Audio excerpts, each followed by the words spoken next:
RGT news पर आपका स्वागत है। मैं हूं आपके साथ भावना नैयर। सबसे पहले नजर डाल लेते हैं इस वक्त की बड़ी सुर्खियों पर। भारत और तिमोर लेस्ते के बीच वीजा संचार समेत 3 सहमति पत्रों पर हुए हस्ताक्षर। राष्ट्रपति द्रौपदी मुर्मू को तिमोर लेस्ते के सर्वोच्च नागरिक सम्मान से किया गया सम्मानित।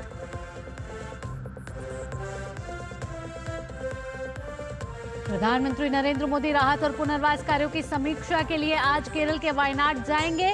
भूस्खलन प्रभावित क्षेत्र का हवाई सर्वेक्षण करने के साथ ही पुनर्वास कार्यों का भी करेंगे निरीक्षण। सरकार के सहकार से समृद्धि विजन के अनुरूप केंद्रीय गृह एवं सहकारिता मंत्री अमित शाह आज नई दिल्ली में सहकारी चीनी मिलों को राष्ट्रीय दक्षता पुरस्कार करेंगे प्रदान।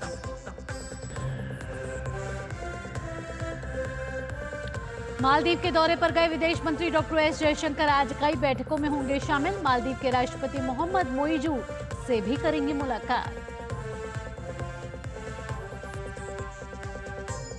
और भारतीय पहलवान अमन सहरावत ने अपने पहले ही ओलंपिक में जीता कांस्य पदक। भारत के अब तक 1 रजत और 5 कांस्य समेत जीते कुल 6 पदक। रितिका हुड्डा आज 76 किलोग्राम भार वर्ग में पेश करेंगी चुनौती। और अब खबरें विस्तार से। भारत और तिमोर लेस्ते के बीच 3 सहमति पत्रों पर हस्ताक्षर हो चुके हैं।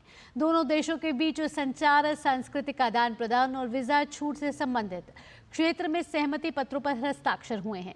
एक समझौता प्रसार भारती और ईस्ट तिमोर टेलीविजन और रेडियो RTTL के बीच हुआ है। वहीं कुछ सेवा और राजनयिक पासपोर्ट वालों को वीजा में छूट देने पर सहमति पत्र पर भी हस्ताक्षर हुए हैं। राष्ट्रपति द्रौपदी मुर्मू को तिमोर लेस्ते का सर्वोच्च नागरिक सम्मान दिया गया। तिमोर लेस्ते के राष्ट्रपति होजे रामोस होर्ता के साथ संयुक्त प्रेस वार्ता में सर्वोच्च नागरिक सम्मान पाने पर राष्ट्रपति द्रौपदी मुर्मू ने आभार जताया। India and Timor-Leste enjoy warm and friendly relations based on our shared commitment to the values of democracy and pluralism. I am confident that this will further strengthen bilateral relations between the two countries. I am deeply honored by the Grand Collar of Order of Timor-Leste bestowed upon me. This is a reflection of the deep bond of friendship between India and Timor-Leste. इससे पहले Timor Leste की राजधानी दिल्ली पहुंचने पर राष्ट्रपति द्रौपदी मुर्मू को guard of honour दिया गया। राष्ट्रपति द्रौपदी मुर्मू आज तिमोर लेस्ते के प्रधानमंत्री के साथ द्विपक्षीय बैठकें करेंगी। राष्ट्रपति आज शाम सामुदायिक स्वागत समारोह में भी भाग लेंगे और बाद में तिमोर लेस्ते के राष्ट्रपति द्वारा उनके सम्मान में आयोजित राजकीय भोज में भाग लेंगे। आज भारत के चौथे राष्ट्रपति वीवी गिरी का जन्मदिवस है। राष्ट्रपति द्रौपदी मुर्मू ने तिमोर लेस्ते में वीवी गिरी को श्रद्धा सुमन अर्पित किए। आपको बता दें कि राष्ट्रपति द्रौपदी मुर्मू इस समय तिमोर लेस्ते में हैं और कई आज MOU पर हस्ताक्षर हुए हैं दोनों देशों के बीच। और इस बीच भारत के को उन्होंने वीवी गिरी को श्रद्धा सुमन अर्पित किए। आगे बढ़ते हैं। प्रधानमंत्री नरेंद्र मोदी आज केरल के वायनाड में राहत और पुनर्वास कार्यों की समीक्षा करेंगे। वे कन्नूर जाएंगे और वहां से वायनाड के भूस्खलनग्रस्त क्षेत्रों का हवाई सर्वेक्षण करेंगे। PM मोदी आपदाग्रस्त क्षेत्रों में भी जाएंगे। वहां उन्हें लोगों को सुरक्षित निकालने के प्रयासों के बारे में जानकारी दी जाएगी। चल रहे पुनर्वास कार्यों की समीक्षा के लिए प्रधानमंत्री मोदी राहत शिविरों का दौरा करेंगे और इसके बाद अस्पताल जाकर आपदा से सुरक्षित बचे लोगों के साथ बातचीत करेंगे।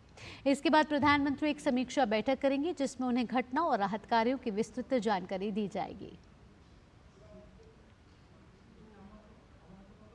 वायनाड में भूस्खलन को राष्ट्रीय आपदा घोषित करने की मांग की जा रही है। इस मांग की अगुवाई कांग्रेस नेता राहुल गांधी कर रहे हैं। हालांकि विपक्ष में से किसी ने भी तथ्यों की जांच करने की जहमत नहीं उठाई है क्योंकि केंद्र सरकार के नियमों के तहत यह प्रावधान ही नहीं है। तत्कालीन गृह राज्य मंत्री मल्लापल्ली रामचंद्र द्वारा 2013 में लोकसभा में दिए गए जवाब के अनुसार प्राकृतिक आपदा को राष्ट्रीय आपदा घोषित करने का कोई प्रावधान नहीं है। जवाब में आगे कहा गया है कि भारत सरकार आपदा की तीव्रता और परिणाम, राहत सहायता का स्तर, समस्या से निपटने के लिए राज्य सरकार की क्षमता, सहायता और राहत प्रदान करने के लिए योजना के भीतर उपलब्ध विकल्प और लचीलापन आदि को ध्यान में रखते हुए गंभीर प्रकृति की आपदा का फैसला करती है। प्राकृतिक आपदा के संदर्भ में तत्काल राहत प्राथमिकता है। ऐसे में कोई निश्चित निर्धारित मानदंड नहीं है। हालांकि गंभीर प्रकृति की आपदा के लिए स्थापित प्रक्रिया का पालन करने के बाद राष्ट्रीय आपदा प्रतिक्रिया कोष NDRF से अतिरिक्त सहायता पर भी विचार किया जाता है। उन्होंने यह भी कहा कि प्राकृतिक आपदाओं के मद्देनजर आवश्यक बचाव और राहत उपाय करने के लिए संबंधित राज्य सरकारें मुख्य रूप से जिम्मेदार हैं।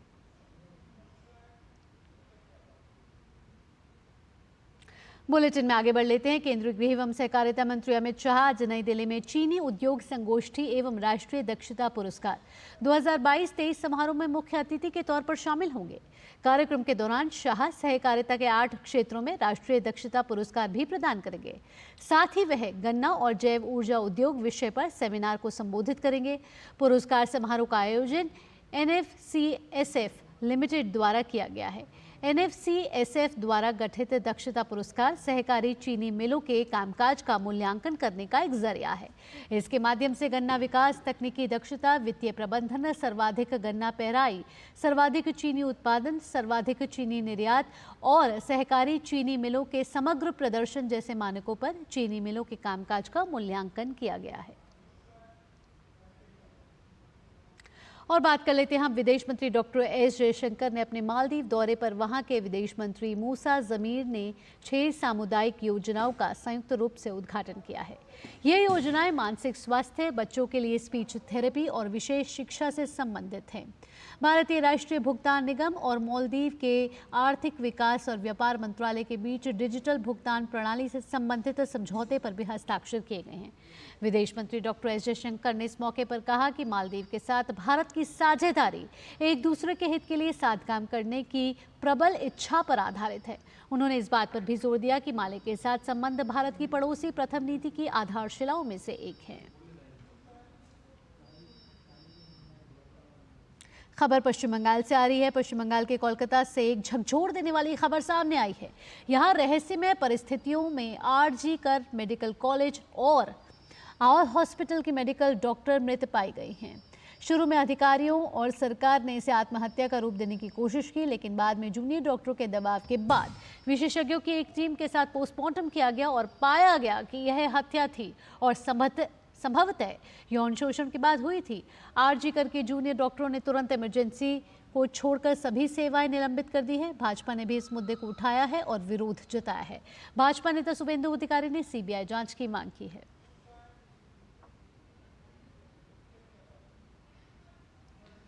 और इस मामले पर प्रसन्नजीत हमारे साथ जुड़ चुके हैं कोलकाता से। प्रसन्नजीत, आपसे ताज़ा जानकारी लेना चाहेंगे कि बेहद ही संगीन मामला है। पहले इसको आत्महत्या का रूप दिया जा रहा था, लेकिन पोस्टमार्टम कराया गया और कहीं ना कहीं ये हत्या है। बीजेपी इसका विरोध कर रही है। किस तरीके से आगे बढ़ रहा है ये मामला?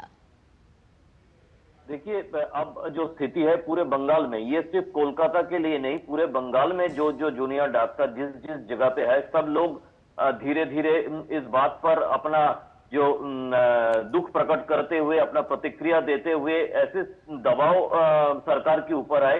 क्योंकि कल शाम को जब या दोपहर को जब सरकार ने इसको आत्महत्या की रूप देने की कोशिश में तो तब डॉक्टर की तरफ से 3-4 मांगे रखा गया था कि ये तुरंत ऑटोप्सी किया जाए और मैजिस्ट्रेट की उपस्थिति में ऑटोप्सी किया जाए और वीडियो रिकॉर्डिंग किया जाए। तो ये सब के बाद जब उसके प्राइमरी रिपोर्ट ऑटोप्सी का हमारे पास पहुंचे तो उसमें साफ पता चलता है कि ये डॉक्टर, लेडी डॉक्टर जो अपने 36 आवर्स की ऑन कॉल में थी और रात को 2 बजे अपना उस समय की, उस वक्त की काम खत्म करके थोड़ा रेस्ट, रात डिनर करके रेस्ट लेने के लिए और पढ़ाई करने के लिए सेमिनार रूम में गई थी। तो इसके बाद सुबह उनका डेड बॉडी मिला। तो पहले इसको आत्महत्या कहने की कोशिश जैसे मैंने बताया, लेकिन अब जो रिपोर्ट ऑटोप्सी की तरफ से दिया गया है उसमें पूरे शरीर में घाव है और जिस हिसाब से इसको सेक्सुअल हैरेसमेंट कह जा सकता है, उस ऑर्गन पे भी पूरी तरह से घाव है और ब्लीडिंग है।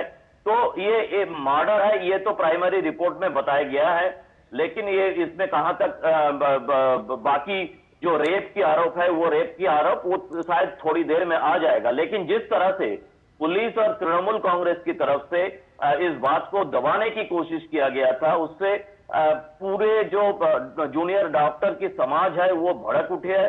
और जो RG Kar medical college and hospital की जो जूनियर डॉक्टर्स वो इमरजेंसी छोड़ के बाकी सब काम अभी बंद रखे हैं। और अभी जो बाकी कोलकाता की जितने सारे मेडिकल कॉलेज एंड हॉस्पिटल है, जूनियर डॉक्टर्स मार्च पे है वो टुवर्ड आरजी कौर कॉलेज। तो ये जो एक दबाव में आके सरकार की तरफ से रेप और मर्डर की केस तो एक लगाया गया है, लेकिन जिस तरह की इसमें कानूनी और तहकीकात करना चाहिए, इससे वो नहीं हो पा रहा है। इसीलिए सारे डॉक्टर और समाज दुखी है और गुस्से में भी है। जी प्रसन्नजीत, हमने बंगाल में देखा है कि कानून व्यवस्था लगातार चरमराई हुई है। हाँ, मतलब दिन पर दिन नए केसेस आते रहते हैं। ये एक और नया केस आया, दरिंदगी भरा केस है। अगर पोस्टमार्टम रिपोर्ट कोई पढ़ ले तो रूह कांप जाएगी। हालांकि इस पर राजनीति शुरू हो चुकी है। जहां बीजेपी कह रही है कि सीबीआई की जांच होनी चाहिए, वहीं राज्य सरकार कह रही है कि पुलिस जांच तो कर रही है। नहीं, इसमें एक्चुअली अगर बीजेपी की बात छोड़ दे या बाकी राजनीतिक दलों की बात छोड़ दे, अगर इंसानियत के हिसाब से आप सोचा जाए, जो ये जो ऑटोप्सी प्राइमरी रिपोर्ट, इसमें दरिंदगी की पूरी तरह से 1 2 3 4 पॉइंट करके जो दिया गया है, इसका अच्छा प्रदेश सरकार की तरफ से तुरंत एक कमेटी बनाया गया जिसमें उसी कॉलेज का इंटर्न शामिल है। जो तृणमूल कांग्रेस छात्र परिषद उनकी जो स्टूडेंट विंग है, उसकी जो नुमाइंदे हैं, ऐसा 2-3 नुमाइंदे उस कमेटी में रखा गया है। तो मतलब चीफ मिनिस्टर जो हेल्थ मिनिस्टर भी है, उन्होंने जो तहकीकात के नाम पर जो कमेटी बनाया है, बेसिकली लगा ये रहा है कि वो पूरी स्थिति को किस तरह से दबाया जाए, उसी के हिसाब से ये कमेटी बनाया गया है, पहली बात। दूसरी बात है कि एक सरकारी अस्पताल जहां पे हजारों लाखों पेशेंट हर दिन आते रहते हैं, वहां पे एक ऑन ड्यूटी लेडी डॉक्टर के साथ अगर इस तरह की हरकतें हो सकता है, तो आप समझ लीजिए कि यहाँ पे सरकारी अस्पताल की क्या स्थिति है। यहाँ पे महिलाओं की जो सुरक्षा के बारे में बताया जाता है, चाहे वो संदेशखाली से लेकर चोपड़ा तक, तो आप अगर कोलकाता शहर के अंदर एक ऑन ड्यूटी लेडी डॉक्टर की इस हालत है, तो बंगाल में इस सरकार की स्थिति में महिलाओं की क्या सुरक्षा है, इसके बारे में सोचना काफी जरूरी है। जी प्रसन्नजीत, जो छात्र डॉक्टर हैं जो अभी स्ट्राइक पर चले गए हैं, जो काम अभी नहीं कर रहे हैं, वो किस तरीके की मांग कर रहे हैं? उनका मांग ये है कि तुरंत जो अपराधी है उनके बारे में सोचा, उनको किस तरह एक इंसान को उठाया गया है, जिसको हिरासत में लिया पुलिस ने, लेकिन उसका क्या मतलब है क्या नहीं है ये किसी को मालूम नहीं है। और जिनको हिरासत में लिया गया है वो अस्पताल की बाहर के लोग हैं, लेकिन वो अस्पताल में आते रहते थे। शायद ये जो सरकारी अस्पताल में दलाल राज है, जो वहां पे बेड दिलवाने के लिए, डॉक्टर के साथ मुलाकात करवाने के लिए यहाँ पे प्रोफेशनल दलाल जो काम करते हैं, वो भी तृणमूल कांग्रेस की निगरानी में करते हैं। उस तरह के एक आदमी को उठाया गया है कल रात को। इस आदमी के साथ क्या संबंध है पता नहीं। अब कहानी है कि डॉक्टर की तरफ से ये जो आप देख सकते हैं, डॉक्टर की तरफ से ये मांगे हैं कि एक तो किसी भी सरकारी अस्पताल में बंगाल की ये जो बताया जाता है कि हेल्थ सिस्टम इतना अच्छा है, किसी भी सरकारी अस्पताल में ऑन ड्यूटी डॉक्टर का रेस्ट लेने के लिए या जो बीच में जो चाहे कुछ भी वॉशरूम इस्तेमाल करने के लिए कोई व्यवस्था नहीं है। चाहे वो लेडी डॉक्टर हो, चाहे वो जेंट्स हो, किसी को भी किसी भी जगह पे, चाहे वहां पे चूहा है, बिल्ली है, कुछ भी है, तो वहां पे थोड़ा सा अपना जगह करके लेट के थोड़ा सा टाइम बिताना पड़ता है। तो ये doctor, lady doctor seminar room में गई थी, इसमें गलत क्या है? वहां पे जो प्रिंसिपल है उन्होंने बता दिया कि हर एक लेडी डॉक्टर का जिम्मेदारी लेना मेरा काम नहीं है और हमसे संभव भी नहीं है, लेकिन एक रूम भी नहीं है डॉक्टर के लिए, और हेल्थ मिनिस्टर है ममता बनर्जी। जी प्रसन्नजीत, इन तमाम अपडेट के लिए आपका धन्यवाद। बुलेटिन में आगे बढ़ते हैं। वक्फ संशोधन बिल को सुन्नी सूफी बरेलवी मुसलमानों के संगठन ऑल इंडिया मुस्लिम जमात ने खुला समर्थन देने का ऐलान कर दिया है। जमात ने प्रधानमंत्री नरेंद्र मोदी को पत्र लिखकर बिल का समर्थन किया है। जमात के राष्ट्रीय अध्यक्ष मौलाना शहाबुद्दीन ने बिल को लेकर कहा है कि यह वक्फ संशोधन बिल मुसलमानों की आर्थिक तंगी को दूर करेगा। उन्होंने साथ ही कहा कि बिल के माध्यम से केंद्र सरकार वक्फ बोर्ड की संपत्ति के मनमानी तरीके को रोकेगी और भू माफियाओं से मिलकर वक्फ की संपत्ति को बेचने या लीज पर देने के कारोबार पर लगाम लगाएगी। साथ ही उन्होंने पत्र में गैर मुस्लिम लोगों को वक्फ कमेटी में शामिल नहीं करने की भी अपील की है।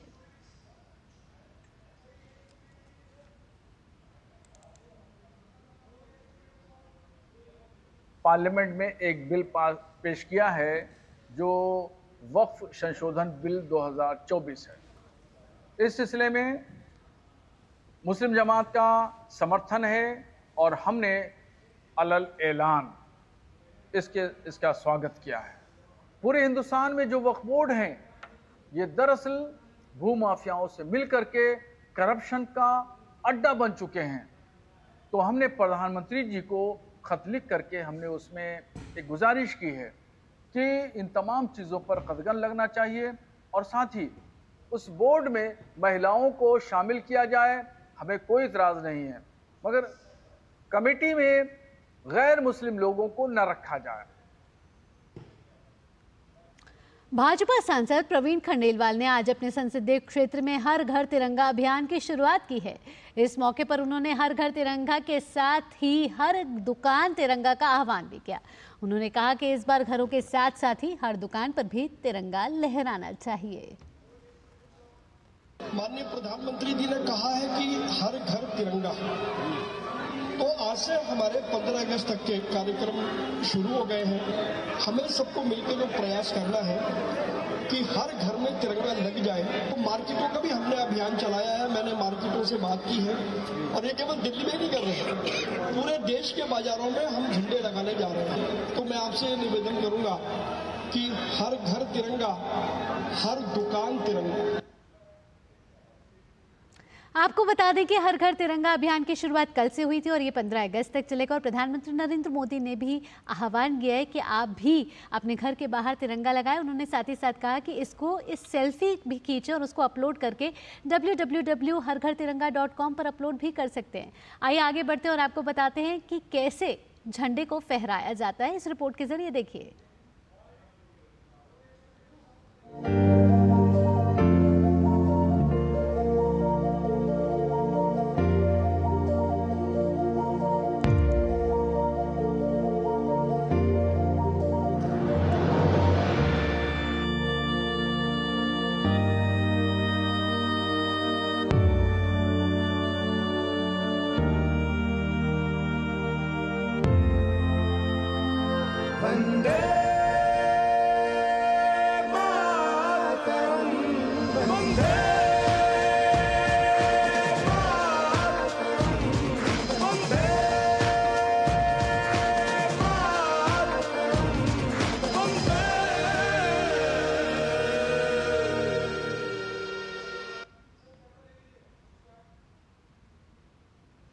आइए आगे बढ़ते हैं। आपको बता दें कि इन दिनों दिल्ली में इंडिया इंटरनेशनल फुटवेयर फेयर 2024 चल रहा है। क्या खास है इस मेले में, बता रहे हैं हमारे संवाददाता गिरीश निशाना अपनी इस खास रिपोर्ट में।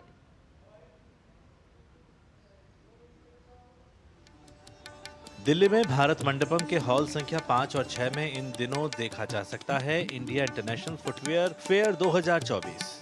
जी हाँ, एक ऐसा मंच जहां देश और दुनिया के एक से बढ़कर एक जूते चप्पलों से जुड़े उत्पाद देखे जा सकते हैं। कैसे इन्हें बनाया जाता है, कैसे होते ही हैं इनकी पेस्टिंग और कैसे किया जाता है इनका डिजाइन तैयार, यह तमाम जानकारियों को मेले के माध्यम से दिखाया जा सकता है।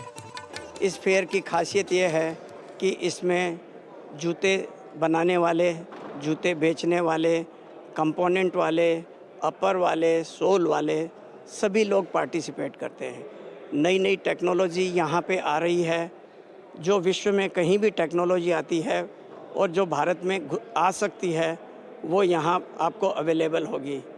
इसमें विदेशी बायर भी बहुत आए हैं और विदेश में भारत का नाम हमारे जूतों के थ्रू जाएगा, मेड इन इंडिया का हमारा एम्ब्लेम के साथ में जाएगा। ये हमारे लिए गर्व की बात है। इस बार इंडिया इंटरनेशनल फुटवियर फेयर में 200 से ज्यादा कंपनियां हिस्सा ले रही हैं, जिसमें कई देश भागीदारी कर रहे हैं। इस साल लॉन्च किए गए जूतों के नए डिजाइनों को प्रदर्शनी में दर्शकों के लिए प्रदर्शित किया गया है। मेले में आकर प्रदर्शक काफी उत्साहित हैं। India now is becoming a very important position for footwear. It has a very good, supply chain here, and a lot of the abundance of the young, labor, facility here. And there's also a lot of international OEM shoes and brands that decide to put also the production in India, especially in the south of India. So I think in the next 5 years, there will be a big jump for Indian footwear to grow in a very high stage. 10 अगस्त तक चलने वाले इस अंतर्राष्ट्रीय मेले में एक से बढ़कर एक जूता देखा जा सकता है। मेले में आने वाले बेहतरीन फुटवियर के डिजाइन दर्शकों के मन को खूब लुभा रहे हैं। यहाँ केवल पुरुषों के लिए ही नहीं बल्कि महिलाओं के लिए भी इस बार बहुत कुछ खास देखने को मिल रहा है। गौरतलब है कि भारत के फुटवियर उद्योग की दुनिया में सबसे बड़ा निर्माता बनने की उम्मीद है। फिलहाल भारत फुटवियर का दूसरा सबसे बड़ा निर्माता और 9वां सबसे बड़ा निर्यातक है। गिरीश निशाना, डीडी न्यूज, दिल्ली। बात बांग्लादेश की कर लेते हैं हम। बांग्लादेश में अंतरिम सरकार का गठन हो चुका है, इसके बावजूद हिंसा का दौर अब भी जारी है, जिसे देखते हुए भारत बांग्लादेश सीमा पर सीमा सुरक्षा बल जवानों की संख्या में बढ़ोतरी कर दी गई है। असम के करीमगंज में भारत बांग्लादेश सीमा की स्थिति पर जिला आयुक्त मृदुल यादव ने कहा है कि हम हाई अलर्ट पर हैं और सुनिश्चित कर रहे हैं कि हिंसा की कोई घटना ना हो। उन्होंने साथ ही कहा कि इंटीग्रेटेड चेक पोस्ट को बंद कर दिया गया है। इसके साथ ही दोनों देशों के बीच आयात निर्यात ही नहीं बल्कि लोगों की आवाजाही भी बंद है।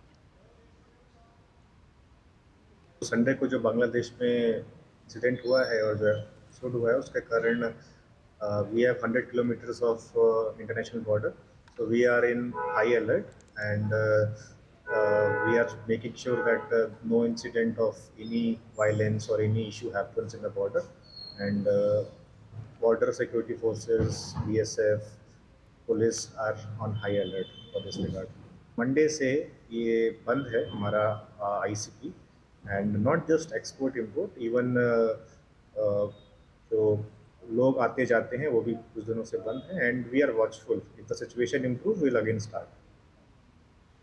आपको बता दें कि बांग्लादेश में शेख हसीना की सरकार गिरने के बाद हिंदुओं के खिलाफ लगातार हमले हो रहे हैं। हिंदुओं पर हो रहे इस हमले के खिलाफ न्यूयॉर्क में संयुक्त राष्ट्र मुख्यालय के बाहर बड़ी संख्या में लोग इकट्ठा हुए और विरोध प्रदर्शन किया। बांग्लादेश में हुए हमलों में एक शिक्षक सहित 2 लोगों की मौत हो चुकी है और 45 लोग घायल हुए हैं। इसके अतिरिक्त दसियों करोड़ों की संपत्तियों को भी नष्ट कर दिया गया है और मंदिरों पर हमले किए जा रहे हैं। ये सब शेख हसीना के प्रधानमंत्री के इस्तीफे की मांग को लेकर छेड़े गए आंदोलन के दौरान रविवार और सोमवार को हुआ। ये हमले अब भी लगातार जारी हैं। संयुक्त राष्ट्र महासचिव के कार्यालय ने कहा है कि बांग्लादेश में हिंसा को रोका जाए। बयान में यह भी कहा गया है कि संयुक्त राष्ट्र हर तरह की नस्लभेदी हिंसा के खिलाफ है, उसकी रोकथाम के तत्काल उपाय किए जाएं। हिंसा के शिकार और भयभीत हजारों बांग्लादेशी हिंदू पड़ोसी देश भारत में प्रवेश के लिए सीमा पर पहुंचे हुए हैं, उन्हें समझा बुझाकर वापस किया जा रहा है। बात अब खेलों की कर लेते हैं। पेरिस ओलंपिक में भारतीय पहलवान अमन सहरावत ने पुरुषों की 57 किलोग्राम भार वर्ग कुश्ती में कांस्य पदक जीत लिया है। 21 साल के अमन सहरावत ने भारत के सबसे कम आयु के ओलंपिक पदक विजेता अब वे बन गए हैं। पेरिस ओलंपिक में भारतीय पहलवान अमन सहरावत ने कांस्य पदक जीतकर एक नया इतिहास रच दिया है। अपने पहले ही ओलंपिक में पदक जीतकर अमन सहरावत ने अपनी प्रतिभा का लोहा मनवाया। उन्होंने 57 किलोग्राम फ्री स्टाइल स्पर्धा में प्यूर्टो रिको के डेरियन क्रूज को 13-5 से हराया। 21 साल के अमन भारत के सबसे कम आयु के ओलंपिक पदक विजेता बन गए हैं। अमन सहरावत की जीत के साथ भारत ने पिछले 4 ओलंपिक से कुश्ती में मेडल जीतने के क्रम को कायम रखा। अमन सहरावत की इस बड़ी उपलब्धि पर देश भर से उन्हें बधाइयां मिल रही हैं। राष्ट्रपति द्रौपदी मुर्मू ने अमन सहरावत को कांस्य पदक जीतने पर बधाई दी है। राष्ट्रपति ने एक्स पर कहा कि पेरिस ओलंपिक खेलों में पुरुषों की फ्रीस्टाइल कुश्ती स्पर्धा में कांस्य पदक जीतने पर अमन सहरावत को हार्दिक बधाई। खेलों में सबसे कम उम्र के पुरुष पहलवानों में से एक उन्होंने अपने पहले ही ओलंपिक में पदक जीता है। उनका भविष्य उज्जवल है और वह भारत के लिए कई पदक और सम्मान प्राप्त करेंगे। उनकी सफलता से भारत ने कुश्ती में ओलंपिक पदक जीतने की अपनी परंपरा जारी रखी है। वहीं प्रधानमंत्री नरेंद्र मोदी ने भी अमन सहरावत को बधाई देते हुए एक्स पर लिखा, हमें और गर्व कराने के लिए हमारे पहलवानों का धन्यवाद। पेरिस ओलंपिक में पुरुषों की फ्री स्टाइल 57 किलोग्राम में कांस्य पदक जीतने के लिए अमन सहरावत को बधाई। उनकी लगन और दृढ़ता साफ तौर पर दिखाई देती है। पूरा देश इस अद्भुत उपलब्धि का जश्न मना रहा है। अमन सहरावत की कांस्य पदक जीतने पर भारतीय कुश्ती महासंघ के अध्यक्ष संजय सिंह ने कहा कि वे एक उभरते सितारे हैं। ये हमारा उभरता हुआ सितारा है और ये आगे तक जाएगा। अगले ओलंपिक तक ये गोल्ड भी ले आए, क्योंकि अभी बहुत कम उम्र का है ये। अमन सहरावत ने भी पदक जीतने पर अपनी खुशी जाहिर की। बहुत अच्छा लग रहा है जी। मतलब यही मौका तो बार बार क्या बता नहीं मिलते ये मौके। कईयों को समझाया भाई तू इस पर ध्यान रख, फोन फान अपना धर दे, जिसका फोन फान आएगा वो बाद में देखना, तो ओलंपिक के बाद। तो बस इसी पर ध्यान था। अमन सहरावत के परिवार के सदस्य भी उनकी इस उपलब्धि पर काफी खुश हैं। बहुत बढ़िया कर दिया जी, बेटा ने देश का नाम रोशन कराया है जी, देश के लिए मेडल लेके आया है। हमारे लिए तो बहुत खुशी की बात है। आज इस लेवल के लिए बेटे ने सोची थी, उस जगह पहुंच पाया। हमारे आशीर्वाद अमन के साथ है जी, और बहुत बहुत खुशी हुई। हमने गोल्ड मेडल से भी ऊपर के खुशी हुई है जी आज। अमन सहरावत के दोनों कोच जगमंदर सिंह और वीरेंद्र दहिया ने भी जीत पर अपनी खुशी जताते हुए कहा कि हम जीत को लेकर पहले ही आश्वस्त थे। हम पहले से बिल्कुल श्योर थे, अब मेडल आ गया, हम इसी से बहुत खुश हैं। सबसे ज्यादा श्रेय भारत सरकार की जो स्पोर्ट्स नीति है और हमारी रेसलिंग फेडरेशन ऑफ इंडिया है, उनका ग्रास रूट प्रोग्राम है, उसका बहुत बड़ा रोल रहा है। अमन सहरावत ओलंपिक में पदक जीतने वाले 7वें पहलवान बन गए हैं। कुश्ती में यह भारत का 8वां पदक है। उनकी जीत से पेरिस ओलंपिक में भारत को 6ठा और कुश्ती में पहला पदक मिला है। पेरिस से मुकेश शुक्ला के साथ स्पोर्ट्स डेस्क, डीडी न्यूज। इसी के साथ इस बुलेटिन में इतना ही। देश और दुनिया की बड़ी खबरों के लिए आप देखते रहिए डीडी न्यूज, क्योंकि डीडी न्यूज ही है भरोसा सच का। मुझे दीजिए अनुमति, नमस्कार।